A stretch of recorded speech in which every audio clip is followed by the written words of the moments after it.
Asthma అనగానే ఊపిరి ఆడని పరిస్థితి అనేది కనిపిస్తుంటుంది. బట్ అలసట, ఆయాసం వచ్చినప్పుడు కూడా ఒక రకమైనటువంటి ఒక మనిషికి మెట్లెక్కితే ఆయాసం రావచ్చు కదా, ఎవరికన్నా వస్తుంది. 2-3 ఫ్లోర్స్ మినిమం 3 ఫ్లోర్స్ 4 ఫ్లోర్స్ అయితే వస్తుంది. కొంతమంది 5 ఫ్లోర్స్ అయితే చాలా మందికి అనిపిస్తుంది, బట్ వెంటనే తగ్గిపోతుంది. వీళ్ళకి తగ్గదు. అండ్ ఒక్క ఫ్లోర్ ఎక్కిన ఆయాసపడతారు. అండ్ ఇవి లంగ్ డిసీజెస్. ఆయాసానికి వేరే కారణాలు ఏంటి అంటే హార్ట్ డిసీజెస్. ఆయాసం, దగ్గు ఇవన్నీ కూడా హార్ట్ ప్రాబ్లమ్స్లో ఉంటాయి. ఆస్తమాతో పాటు చాలా మందికి వేరే జబ్బులు ఉంటాయి. సో అంత డేంజరస్ ఈ సిచ్యువేషన్కి వెళ్తున్నాం కాబట్టి self medication, self cough syrup, self inhalers, antibiotics especially ఇవన్నీ కూడా మీ అంతటి మీరు వాడకూడదు. నమస్తే, నేను Kavitha. Welcome to I dream. కొద్ది దూరం నడిచినా, మెట్లెక్కినా చాలా మందికి ఆయాసం వస్తూ ఉంటుంది. ఆయాసం, ఆస్తమా రెండు ఒకటేనా? ఆస్తమాలో ఎన్ని రకాలు ఉన్నాయి? ట్రీట్మెంట్ ఎలా ఉంటుంది? అందరికీ ఒకే రకమైనటువంటి ట్రీట్మెంట్ ఇస్తారా? మనతో పాటుగా ఉన్నారు consultant in allergy, pulmonology and sleep, శ్వాస హాస్పిటల్ నుంచి డాక్టర్ వివేక్ వర్ధన్ వీరపనేని గారు. హలో డాక్టర్, నమస్తే. నమస్తే అండి. సో ఆస్తమా అనగానే ఊపిరి ఆడని పరిస్థితి అనేది కనిపిస్తుంటుంది. బట్ అలసట, ఆయాసం వచ్చినప్పుడు కూడా ఒక రకమైనటువంటి ఊపిరి ఆడకుండా ఉన్నటువంటి సిచ్యువేషన్. ఆస్తమా అండ్ ఈ అలసటతో వచ్చేటువంటి ఈ పరిస్థితి రెండు ఒకటే అంటారా? ఆయాసం అనేది చాలా జబ్బులు రావచ్చు. ఇది లంగ్ డిసీజెస్లో ఆస్తమా, సిఓపిడి, ఐఎల్డి అలా రకరకాల జబ్బులు ఉంటాయి. కొంతమందికి లంగ్స్లో వాటర్ చేరుతాయి, కొంతమందికి ఆ, గాలి చేరుతుంది, న్యూమోథొరాక్స్ అంటాం. ఇంకొంతమందికి బ్రాంకియక్టసిస్ అని ఉంటుంది. సో డిఫరెంట్ ప్రాబ్లమ్స్లో ఆయాసం ఉంటుంది. మ్మ్. అవి లేకుండా కూడా ఒక మనిషికి మెట్లెక్కితే ఆయాసం రావచ్చు కదా, అవును. ఎవరికన్నా వస్తుంది. కానీ ఎక్కువ మెట్లు 2-3 ఫ్లోర్స్ మినిమం 3 ఫ్లోర్స్ 4 ఫ్లోర్స్ అయితే వస్తుంది. కొంతమందికి 5 ఫ్లోర్స్ అయితే చాలా మందికి అనిపిస్తుంది, బట్ వెంటనే తగ్గిపోతుంది. వీళ్ళకి తగ్గదు, కొంచెం టైం పడుతుంది. అండ్ ఒక్క ఫ్లోర్ ఎక్కిన ఆయాసపడతారు. అండ్ ఇవి లంగ్ డిసీజెస్. ఆయాసానికి వేరే కారణాలు ఏంటి అంటే హార్ట్ డిసీజెస్. అంటే గుండె జబ్బులు ఉన్నా సరే ఆయాసమే వస్తుంది. అందరికీ చెస్ట్ పెయిన్ వస్తుంది అనుకుంటారు చాలామంది. హార్ట్ అటాక్ అంటేనే హార్ట్ ప్రాబ్లం, వేరే కాదనుకుంటారు. అలా కాదు. ఆయాసం, దగ్గు ఇవన్నీ కూడా హార్ట్ ప్రాబ్లమ్స్లో ఉంటాయి, Okay. డిఫరెంట్ డిసీజెస్లో. అదేవిధంగా కిడ్నీ ప్రాబ్లమ్స్ ఉంటుంది కొంతమందికి, సీకేడీస్ అంటాం. సో దాంట్లో కూడా ఆయాసం ఒక సిమ్టమ్. ఆయాసంతో ఎందుకంటే వీటన్నిటిలో కూడా ఈ పంపింగ్ అనేది కొంచెం ఎఫెక్ట్ అవ్వడం వలనో, లేదా ఎక్కువ నీరు లోపల బాడీలో ఉండిపోవడం వలనో అది లంగ్స్లో చేరుతుంది. ఓకే. మన లంగ్స్ అంటే ఏంటి? బుడగల్లాగా ఉంటాయి అన్నమాట బేసిక్గా. అంటే దాంట్లో గాలి ఉంటుంది. మ్మ్. ఎందుకంటే మనం పీల్చిన గాలి లంగ్స్లో కలవాలి, బ్లడ్లోకి లంగ్స్ ద్వారా. సో ఇది ఎయిర్ కాస్త ఫ్లూయిడ్తో రిప్లేస్ అయిపోతుంది. అక్కడ వాటర్ వచ్చేసేసరికి గాలి వెళ్ళడానికి దారి లేదు. అప్పుడు వచ్చే సిమ్టమే ఆయాసం. మ్మ్. సో ఈ గుండె జబ్బుల్లో కానీ, కొంతమందికి నిద్ర జబ్బులు, స్లీప్ యాప్నియాస్ అంటాం, వాటిల్లో కానీ, ఈ కిడ్నీకి సంబంధించిన జబ్బులు, కొన్నిసార్లు లివర్ సంబంధించిన జబ్బుల వల్ల కూడా లంగ్స్లో వాటర్ చేయడం వల్ల చాలామందికి ఆయాసం వస్తుంటుంది. ఓకే. సో ఇది వాటర్ చేయడం వల్ల. వేరేజ్ మనం డిస్కస్ చేసే ఆస్తమా వాటర్ ఉండదు దీంట్లో. ఇదేంటి అంటే వెళ్ళే శ్వాసనాళాలు ఏవైతే ఉంటాయో, గాలి వెళ్ళే ట్యూబ్స్, ఆ ట్యూబ్స్ అనేవి క్యాలిబర్ తగ్గుతుంది, అంటే సన్నగా అవుతాయి. అంటే ఫ్రీగా వెళ్ళాల్సిన గాలి చాలా కష్టపడి లోపలికి వెళ్తుంది. మ్మ్. అప్పుడు పేషెంట్కి ఒకలాంటి అని గాలి లోపలికి ఎక్కువ గుంజుకోవాలనిపిస్తుంది. చాలా బలవంతంగా శ్వాస బలవంతంగా వాళ్ళు పీలుస్తారు, బలవంతంగా వదులుతారు, కానీ చాలాసార్లు ఫెయిల్ అవుతారు దాంట్లో. సో అందులోనే కొంచెం డిస్కంఫర్ట్ ఫీల్ అవుతూ ఉంటారు. ఒక 4-5 టైమ్స్ చేస్తేనే వాళ్ళకి కంఫర్ట్ అనిపిస్తుంది. బట్ రిపీటెడ్గా దాని మీదే ధ్యాస పెట్టాల్సి ఉంటుంది వాళ్ళు. సో దానివల్ల కొంచెం అన్ని యాక్టివిటీస్ కూడా డిస్టర్బ్ అవుతూ ఉంటాయి. ఇంకొంచెం సివియర్ అయితే ఏంటి, వీళ్ళకి దగ్గు ఉంటుంది. మ్మ్. చాలామంది ఆస్తమా అంటే ఆయాసమే అనుకుంటారు, కానీ పూర్తిగా దగ్గు మాత్రమే ఉండే ఆస్తమాలు కూడా ఉంటాయి. కాఫ్ వేరియంట్ ఆస్తమా అంటాం. రాత్రులు ఎక్కువ అవుతుంది దగ్గు, రాత్రులు పొద్దున్నే కూడా ఎక్కువ ఉంటుంది. యూజువలీ ఇది ఏంటంటే అలర్జీతో పాటుగా ఉంటుంది అనమాట. అంటే డస్ట్కి వెళ్తే తుమ్ములు రావడము, Yeah. ఈ ముక్కు బ్లాక్ అవ్వడం అవన్నీ ఉంటాయి. ఇదే కాకుండా ఈ కాఫ్ ఆస్తమా పేషెంట్స్కి చాలామందికి ఆస్తమా అనే డయాగ్నోస్ అవ్వదు. మ్మ్. తిరుగుతూ ఉంటారు దగ్గు దగ్గు అని, కాఫ్ సిరప్స్ వాడుతూ ఉంటారు. కొంతమంది అయితే బాటిల్స్ ఫినిష్ అయిపోతాయి, కానీ దగ్గు తగ్గదు. ఎందుకంటే లోపల ఒకలాంటి జ్వాల. మ్మ్. ఆస్తమా అంటే ఇన్ఫ్లమేషన్. సో దాన్ని తగ్గిస్తే మాత్రమే దగ్గనే తగ్గుతుంది. అదే కాకుండా ఇంకా డిఫరెంట్ టైప్ ఆఫ్ ఆస్తమాస్ ఉంటాయి. మీరు అడిగారు టైప్స్ ఏముంటాయని. పిల్లల్లో ఒక విధంగా ఉంటుంది, యూజువలీ అలర్జీతో పాటుగా ఉంటుంది. ఓకే. అలర్జీ ఆస్తమా కలిసి ఉంటాయి పిల్లల్లో.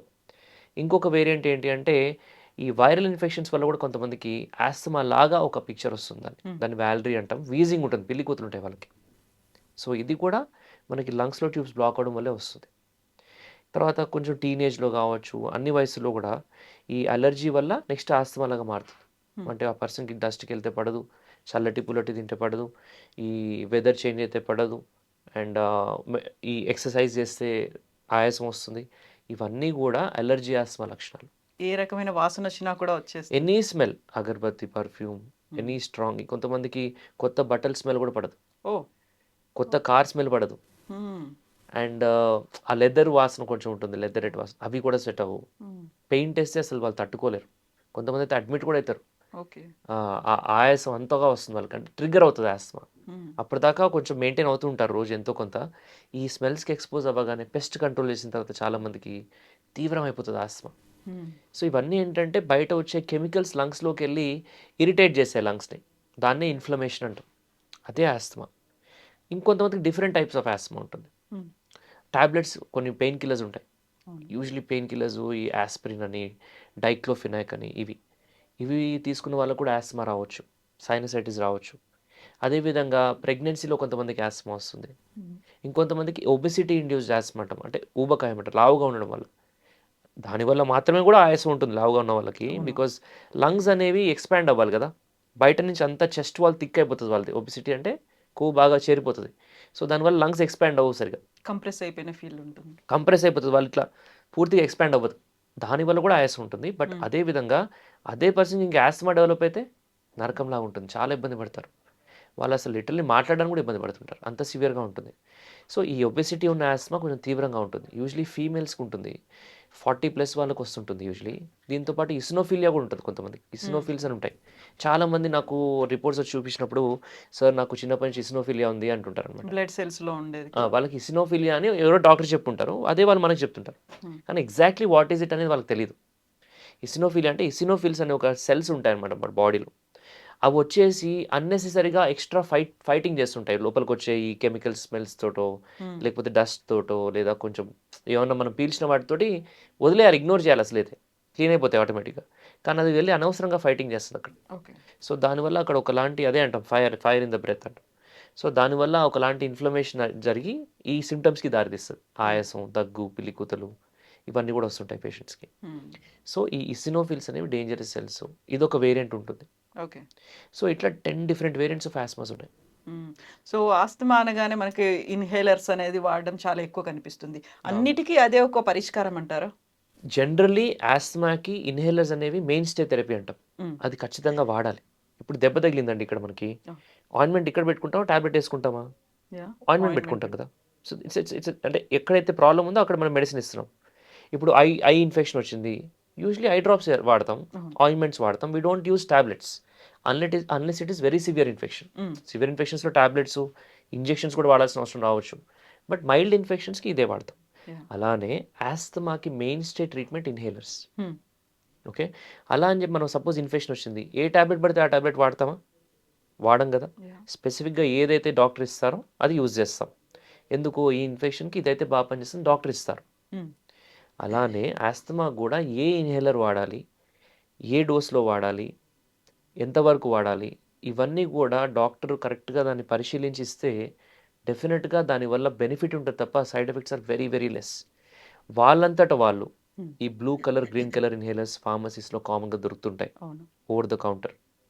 సో అవి తీసుకొని ఎక్స్ట్రా ఎక్కువగా వాడుతుంటారు. సో ఇంతకుముందు సంవత్సరానికి ఒక ఇన్హేలర్ అయిపోయేది ఆ పర్సన్కి, ఇప్పుడు వారానికి ఒకటి అయిపోతుంది.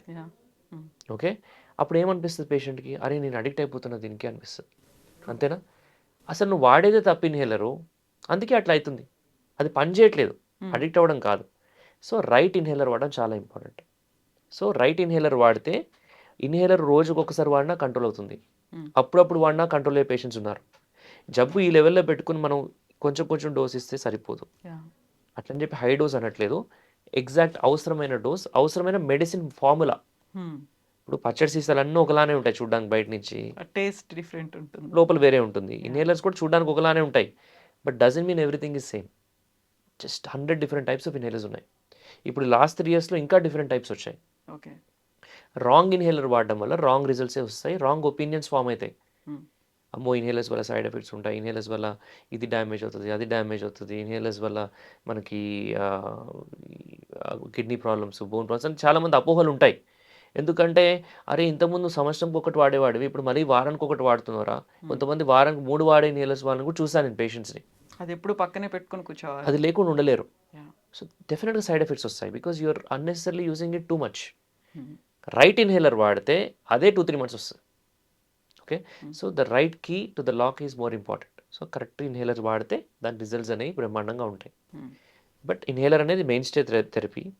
అదే కాకుండా డిఫరెంట్ ట్రీట్మెంట్స్ ఉంటాయి ఆస్తమాకి. ఇప్పుడు ఎలర్జీ ఆస్తమా ఉంటాయి. ఆస్తమా చాలా రకాలు, బట్ అలర్జీ వల్ల వచ్చిన ఆస్తమాకి మనం దాన్ని క్యూర్ చేసే అవకాశం కూడా ఉంటుంది. ఇంకెప్పటికి ఇలానే వాడాలి అలా లేకుండా ఎలర్జీ అండ్ ఇమ్యూనోథెరపీ అనే ట్రీట్మెంట్ ఉంది. ఇదేదో నేను చెప్పడం కాదు. ఆస్తమాకి జినా అనే సొసైటీ ఉంటుంది worldwide. So mild to moderate asthma వరకు ఈ ఎలర్జీ ఉన్న ఆస్తమా వాళ్ళకి, ఎవరికైతే డస్ట్ మైట్ స్పెసిఫిక్గా ఎలర్జీ ఉంది, పాలెన్ స్పెసిఫిక్ ఎలర్జీ ఉంది, కాక్రోచ్ స్పెసిఫిక్ ఎలర్జీ ఉంది. సో ఇవి ఉన్న వాళ్ళకి ఏంటంటే మనం స్పెసిఫిక్గా ఎలర్జీ అండ్ ఇమ్యూనోథెరపీ కరెక్ట్ డోస్లో కరెక్ట్ డ్యూరేషన్ ఆ రైట్ పేషెంట్కి ఇచ్చినట్టయితే డెఫినెట్గా రిజల్ట్స్ బాగుంటాయి. ఈవెన్చువలీ వాళ్ళు వాడే ఇన్హేలర్స్ చాలా వరకు తగ్గుతుంది. We want say 100%, but up to 80% ఆ డోసేజెస్ ఆఫ్ మెడిసిన్స్ కావచ్చు, ఇన్హేలర్స్ కావచ్చు, చాలా వరకు తగ్గించు. అప్పుడప్పుడు ఎక్స్పోజ్ అయినప్పుడు డెఫినెట్గా వాడాల్సిన అవసరం ఉంటుంది. ఎందుకంటే ఆ తత్వం, ఆ నేచర్ బాడీలో ఉంటుంది. ఎందుకంటే ఇమ్యూన్ సిస్టమ్ అలా ట్రైన్ అయింది. ఆ ట్రైనింగ్ రాంగ్ అయింది కాబట్టి ఈ ఎలర్జీ అండ్ ఇమ్యూనోథెరపీ ద్వారా రైట్ ట్రైనింగ్ చేయడమే మన టార్గెట్ ఈ ఎలర్జీ ఆస్తమా పేషెంట్స్కి. నాన్ ఎలర్జిక్ ఆస్తమా వాళ్ళకి ఇమ్యూనోథెరపీ అనే ఆప్షన్ ఉండదు. వాళ్ళకి ఇన్హేలర్స్ ఉంటాయి, టాబ్లెట్స్ ఉంటాయి. ఆస్తమాతో పాటు చాలామందికి వేరే జబ్బులు ఉంటాయి. అది మనకి స్లీప్ యాప్నియా అవ్వచ్చు, అంటే గురక జబ్బు. గురక జబ్బు ఉంటే ఆస్తమా కంట్రోల్ అవ్వదు. ఊబకాయం, ఒబెసిటీ ఉంటే ఆస్తమా కంట్రోల్ అవ్వదు. దాని తర్వాత జీఈఆర్డి అంటే గ్యాస్ట్రిక్ ఇష్యూస్ ఉంటే ఆస్తమా కంట్రోల్ అవ్వదు. అలర్జీ అండ్ సైనస్ ఇది ఉంటే ఆస్తమా కంట్రోల్ అవ్వదు. డిప్రెషన్, యాంగ్జైటీ ఇవి ఉంటే ఆస్తమా కంట్రోల్ అవ్వదు. సో వీటన్నిటిని కలిపి ట్రీట్ చేయాలి. అయినా పేషెంట్ రెస్పాండ్ అవ్వట్లేదు, కరెక్ట్గానే వాడుతున్నాడు ఇన్హేలర్స్, అయినా రిజల్ట్స్ రావట్లేదంటే అది సివియర్ ఆస్తమాగా దాన్ని మనం పరిగణిస్తాం. అప్పుడు దాన్ని సెపరేట్గా బయోలాజిక్స్ అనే ఇంజెక్షన్స్ కూడా మనం ఇస్తున్నాం ఓకే. ఈ పర్టికులర్ సివియర్ ఆస్తమా పేషెంట్స్కి. సో ఇవన్నీ కూడా డిఫరెంట్ ట్రీట్మెంట్ ఆప్షన్స్. సో ఏ పేషెంట్కి ఏది ఇవ్వాలనేది డాక్టర్ డిసైడ్ చేయాలి. ఎగ్జాక్ట్లీ. సో చాలామంది వాళ్ళంతటి వాళ్ళు కాఫ్ సిరప్స్ కానీ ఇన్హేలర్స్ కానీ సెల్ఫ్ ట్రీట్మెంట్ ఇంక్లూడింగ్ యాంటీబయాటిక్స్. అలా యాంటీబయాటిక్స్ వాడడం వల్ల ఇండియాలో ఇప్పుడు we have the highest amount of drug resistant cases.